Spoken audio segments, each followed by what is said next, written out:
नमस्कार दोस्तों, मैं रोहित बापट। मेरे YouTube चैनल पे आप सभी का स्वागत।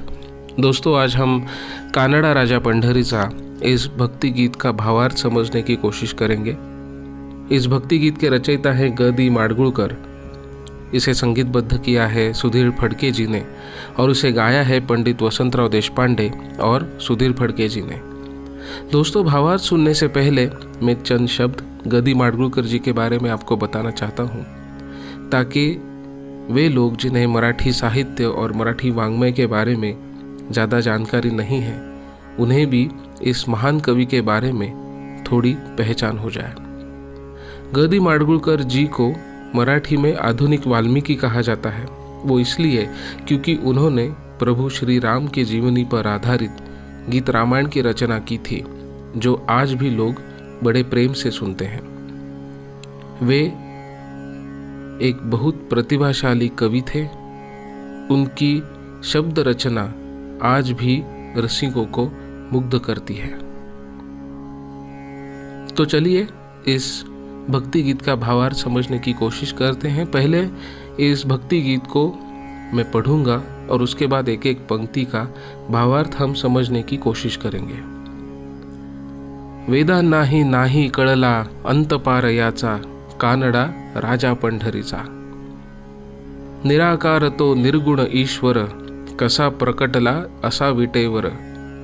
उभय ठेविले हात कटीवर, पुतळा चैतन्याचा, कानडा राजा पंढरीचा। परब्रह्म हे भक्तांसाठी, मुके ठाकले भीमे काठी। उभा राहिला भाव सावयव, जणू की पुंडलिकाचा, कानडा राजा पंढरीचा। हा नाम्याची खीर चाखतो, चोखोबांची गुरे राखतो। पुरंदराचा हा परमात्मा, वाली दामाजीचा, कानडा राजा पंढरीचा। तो दोस्तों, चलिए एक एक पंक्ति का भावार्थ समझने की हम कोशिश करेंगे, इसका प्रयास करेंगे। तो पहली पंक्ति यह कहती है कि वेदा नाही नाही कळला अंत पार याचा। वेदा नाही नाही कळला, इसका अर्थ है वेदों को भी समझ में नहीं आया, वेद भी समझ नहीं पाए। वेदा नाही नाही कळला, वेदा नाही यानी वेदों को भी, नाही यानी नहीं, कळला यानी समझ आया या फिर समझ पाए। वेद भी समझ नहीं पाए। क्या समझ नहीं पाए? अंत पार याचा, याचा यानी इसका, अंत पार।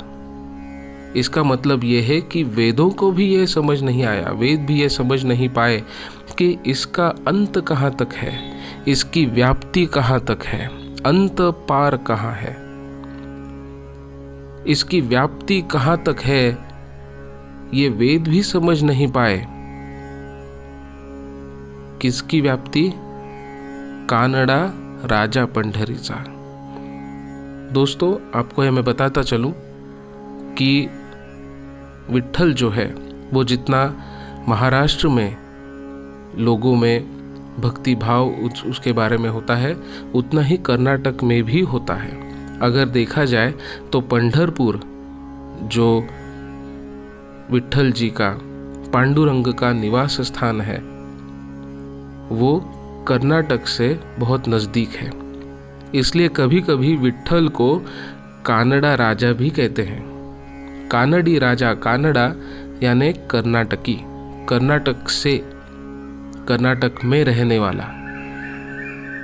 तो वेदों को भी जिसका अंत पार समझ नहीं आया, जिसकी व्याप्ति समझ नहीं आई, वो कौन है? वो कानड़ा है राजा पंढरीचा। पंढरी यानी पंढरपुर। पंढरपुर गांव को आप देखेंगे तो मराठी वाङ्मय में, साहित्य में उसे पंढरी भी कहा जाता है।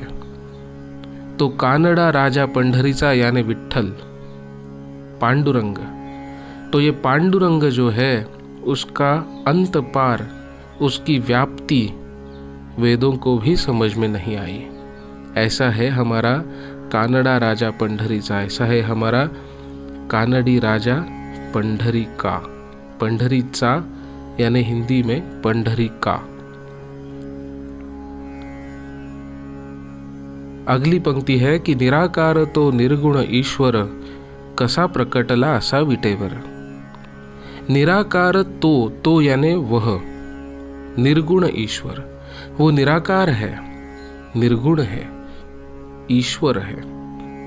विट्ठल जो है वो निराकार है, निर्गुण है, ईश्वर है। देखिए, यही होती है भक्त और परमेश्वर के बीच जो संबंध है वो इसी प्रकार होता है।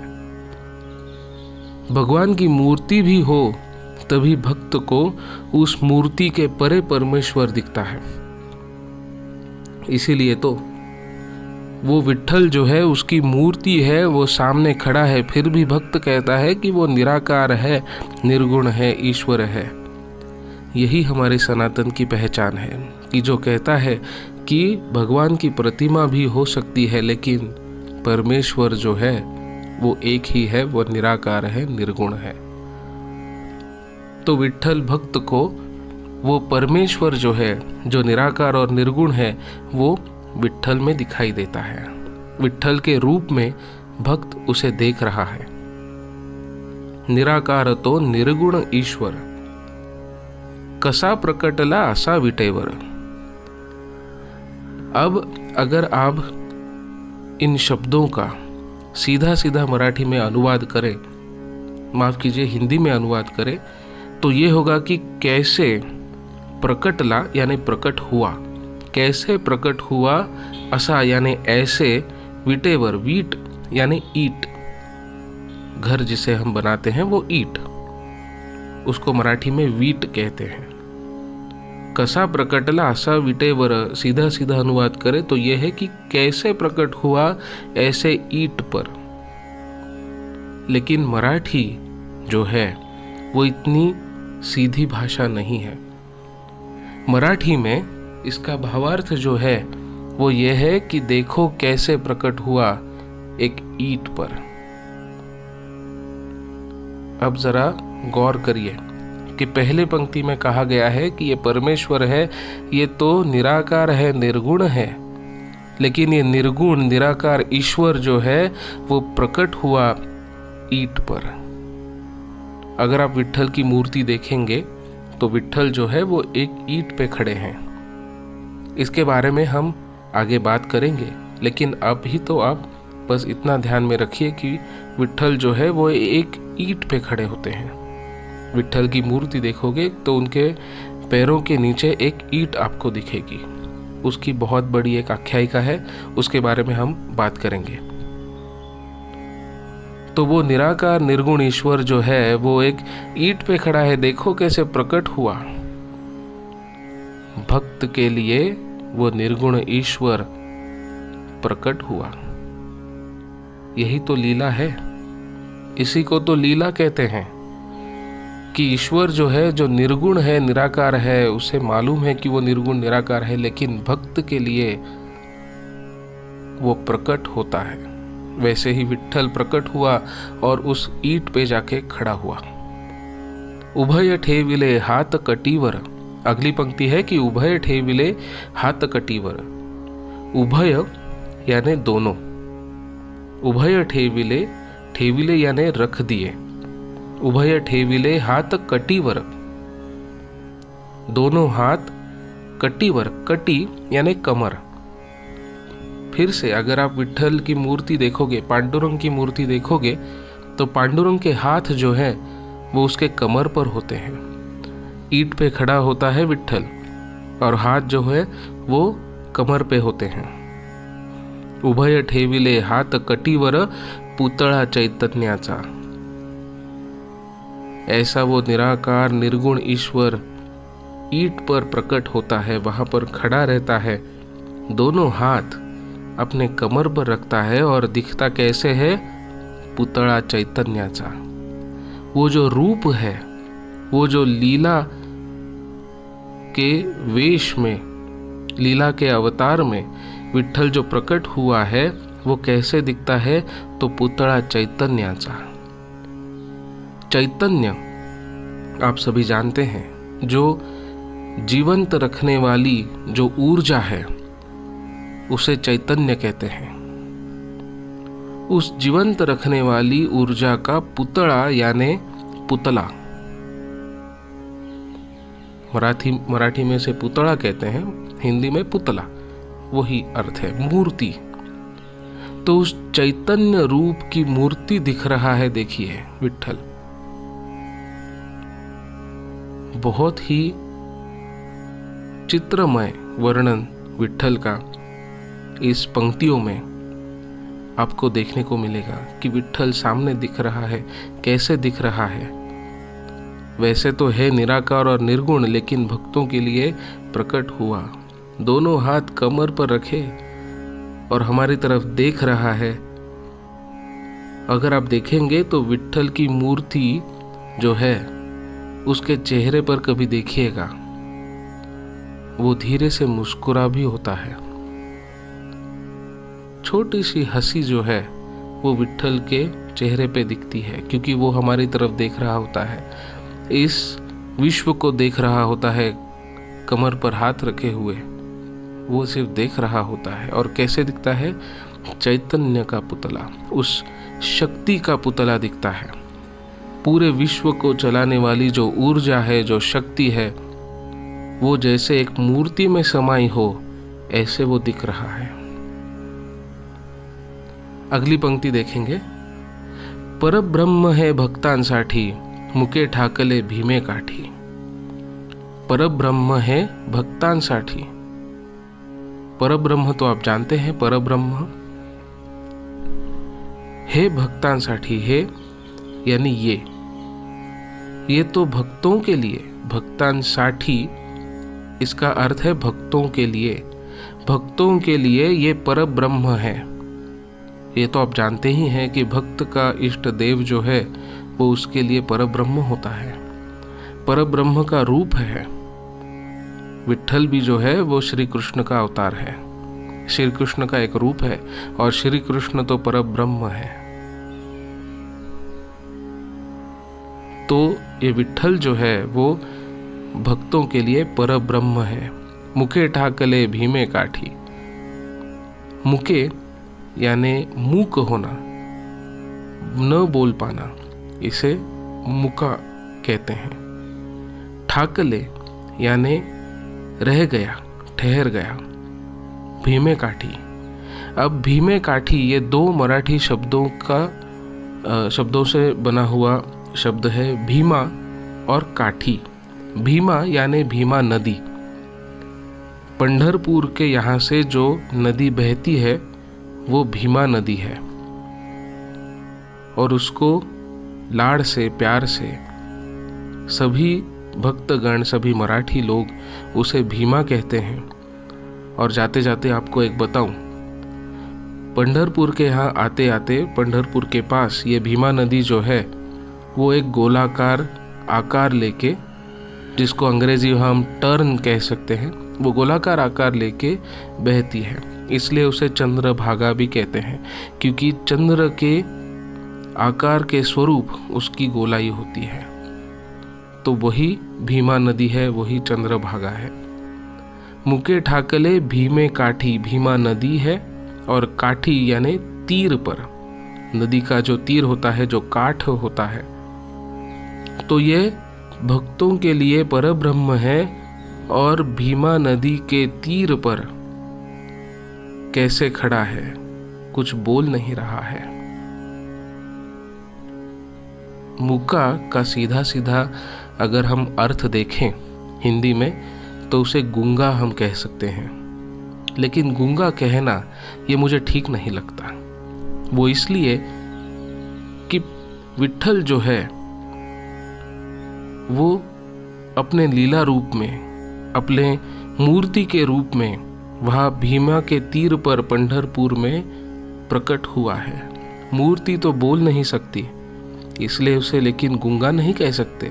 वो परमेश्वर है, जब उसे मन होगा तो वो बोलेगा, हमारे लिए बोलेगा। इसलिए सीधा सीधा गूंगा मैं नहीं कहूँगा। हालांकि सीधा मराठी अनुवाद मुके का हिंदी में है गूंगा, लेकिन मैं गूंगा नहीं कहूँगा। मैं बस यही कहूँगा कि पंढरपुर में भीमा नदी के तट पर, उसके तीर पर ये विट्ठल जो है वो अपने मूर्ति रूप में शांत खड़ा है, चुपचाप खड़ा है। देखो ये भक्तों के लिए उसने ये रूप लिया और चुपचाप खड़ा है, ईंट पर कमर पे हाथ रखे हुए। इतना लोभस और इतना सुंदर दृश्य है। परब्रह्म है भक्तांसाठी, मुके ठाकले भीमे काठी, उभा राहिला भाव सावयव, जणू की पुंडलिकाचा। ये सब वर्णन हो रहा है विट्ठल का। उभा राहिला भाव सावयव, उभा राहिला यानी खड़ा हो गया। ईंट पर मूर्ति जो है वो खड़ी मूर्ति है। विट्ठल की लगभग हर मूर्ति जो है वो खड़ी मूर्ति होती है, कमर पे हाथ लिए जैसे कि वो हमारी तरफ देख रहा हो। उभा राहिला खड़ा हो गया, भाव सावयव। सावयव ये दो मराठी या फिर संस्कृत शब्दों की संधि है। सावयव यानी स अवयव।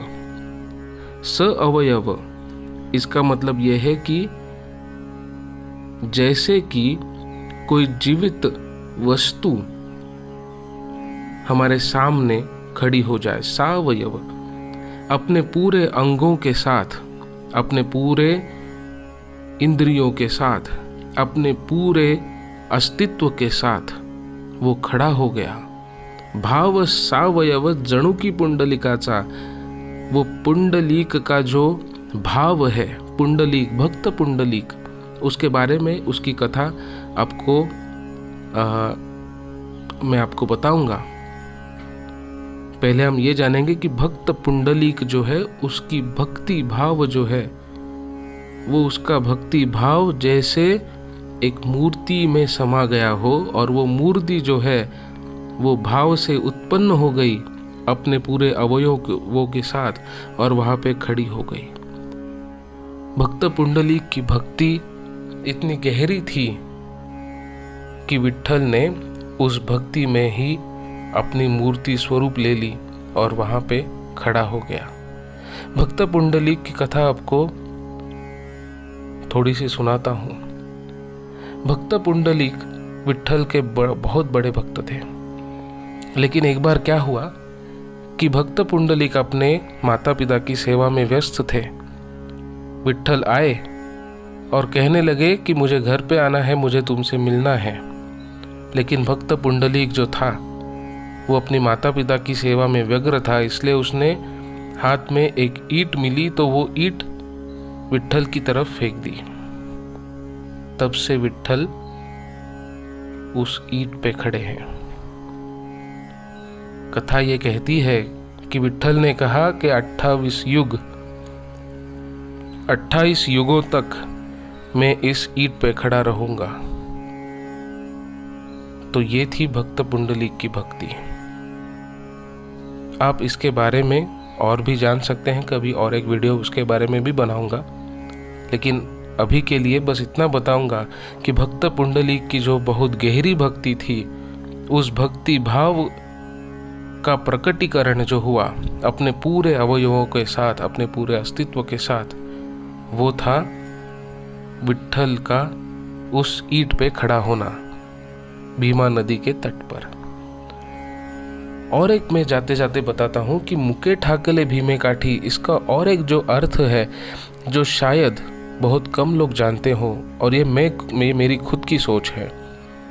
जैसे मैंने कहा कि विट्ठल ने कमर पे हाथ रखे हैं और वो हमारी तरफ देख रहा है, वो विश्व की तरफ देख रहा है, वो बस देखता है, वो हमें देखता रहता है कि कहीं हम गलती ना कर रहे हो। परमेश्वर की नज़र हमारे ऊपर है। जब ये हम जानते हैं तब हम कोई भी पाप कर्म नहीं करते। विट्ठल देख रहा होता है, जैसे हम कहते हैं हिंदी में कि भगवान देख रहा है, भगवान देख रहा होता है, तो वैसे ही विट्ठल जो है वो कमर पे हाथ लिए हमारे तरफ देख रहा है, अभी भी देख रहा है। पूरे 28 युगों तक वो वहाँ पे खड़ा रहेगा और हमारी तरफ देखता रहेगा कि हम कहीं अधर्म तो नहीं कर रहे हैं, कहीं हम पाप कर्म तो नहीं कर रहे हैं, हम अपना कर्तव्य निभा रहे हैं कि नहीं, हम अपना कर्म निभा रहे हैं कि नहीं, हम अपना धर्म निभा रहे हैं कि नहीं। लेकिन वो बोलता नहीं, वो सिर्फ देखता है। वो सिर्फ ये देखता है कि तुम सत्य के मार्ग पर चल रहे हो कि नहीं। इसलिए ये पंक्ति मुझे बहुत भाती है मन को कि ये जो वर्णन किया है गदी माडगुळकर जी ने, ये बहुत ही सुंदर है। मुके ठाकले भीमे काठी, वैसे तो अनुवाद करे जैसे मैंने कहा कि गूंगा होके कोई तो भीमा नदी के तट पे खड़ा है, लेकिन ऐसे नहीं है। वो मूर्ति है, वो बोलती नहीं, इसका मतलब ये नहीं कि वो कुछ करती नहीं। उसकी दृष्टि हमारे ऊपर है। और एक भी सूक्ष्म अर्थ निकलता है इससे कि परमेश्वर की दृष्टि हमारे ऊपर है, अब हमें डरने की कोई जरूरत नहीं। अगर परमेश्वर ही हमारे तरफ देख रहा है, परमेश्वर की दृष्टि हमारे ऊपर है, तो समझो जैसे आशीर्वाद ही हमारे तरफ है। अगर परमेश्वर हमारे पीछे हो, उसका मनोबल हमारे पीछे हो, तो हम कोई भी बाधा को आसानी से पार कर सकते हैं। इसीलिए तो विठ्ठल का नाम स्मरण करते हैं भक्तमण। आगे देखते हैं अगली पंक्ति। हा नाम्याची खीर चाखतो, चोखोबांची गुरे राखतो, पुरंदराचा हा परमात्मा वाली दामाजीचा।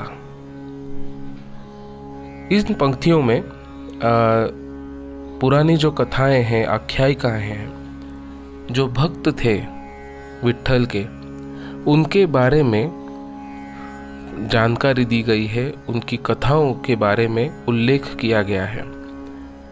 पहली पंक्ति कहती है, हा नाम्याची खीर चाखतो। हा यानी ये, नाम्याची। अब नाम्याची इसका मतलब यह है कि संत नामदेव महाराज जी की। अगर आप संत नामदेव महाराज जी के अभंग सुने तो उसके अंत में वे लिखते हैं जैसे नामा म्हणे। कबीर के दोहों में जैसे होता है कि कहे कबीरा, वैसे ही मराठी में जो संत थे वो अभंगों में अपना नाम ऐसे लिखा करते थे, उसका उल्लेख किया करते थे, नामा म्हणे। ये नाम्याची यानी संत नामदेव की, ये संत नामदेव की खीर चाखतो यानी ग्रहण करता है, खाते हैं।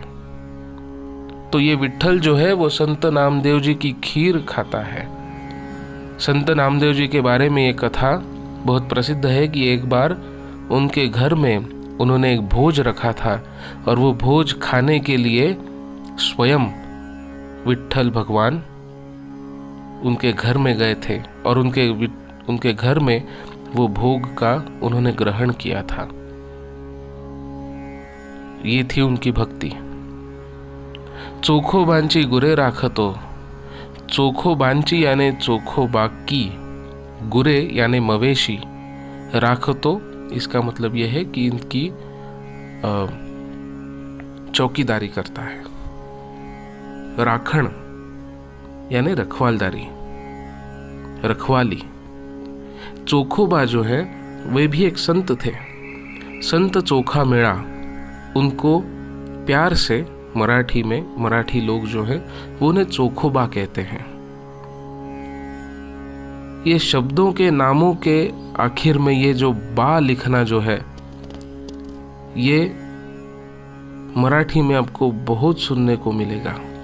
चोखोबा, तुकोबा, इतना ही नहीं विठोबा। विठोबा भी विठ्ठल का ही एक नाम है। वैसे चोखोबा जो है वो संत चोखोबा, संत चोखा मेळा। तो ये विठ्ठल जो है वो संत नामदेव जी के घर जाके खीर का भोग खाते हैं। संत चोखोबा जो है उनके मवेशी जो हैं उनकी रखवालदारी करते हैं। संत चोखा मेळा के बारे में ये प्रसिद्ध था कि वे विठ्ठल का नाम लेते हुए, उनका भजन कीर्तन करते हुए, नाम स्मरण करते हुए इतने दंग हो जाते थे कि उनके मवेशी जो हैं वो कभी कभार यहाँ वहाँ भटक जाते थे। लेकिन कथा ये कहती है कि विठ्ठल जो है वो उनके मवेशियों की रखवाली करते थे।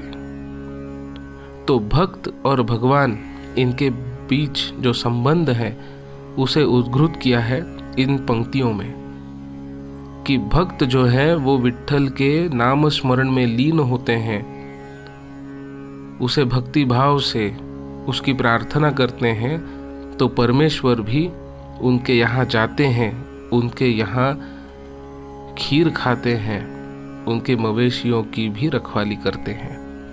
आपको जाते जाते बताते जाऊं कि संत नामदेव जी भी थे। वे बहुत ऊंची जाति से नहीं आते थे। हालांकि मैं खुद इन चीज़ों को नहीं मानता, लेकिन इतिहास है तो बताना भी ज़रूरी है। इसका मतलब यह है कि परमेश्वर जो है वो आपकी जाति नहीं देखता। परमेश्वर सिर्फ ये देखता है कि आप भक्त हो या नहीं। परमेश्वर सिर्फ ये देखता है कि आपकी भक्ति जो है उसमें सत्य है कि नहीं, आप नामस्मरण करते हो या नहीं करते हो। और परमेश्वर को कुछ नहीं चाहिए। मराठी में कहते हैं, और एक प्रसिद्ध वाक्य है कि परमेश्वर जो है वो भक्ति का प्यासा होता है, उसे भक्ति की भूख होती है। परमेश्वर और कुछ नहीं देखता, सिर्फ भक्त और उसकी भक्ति देखता है।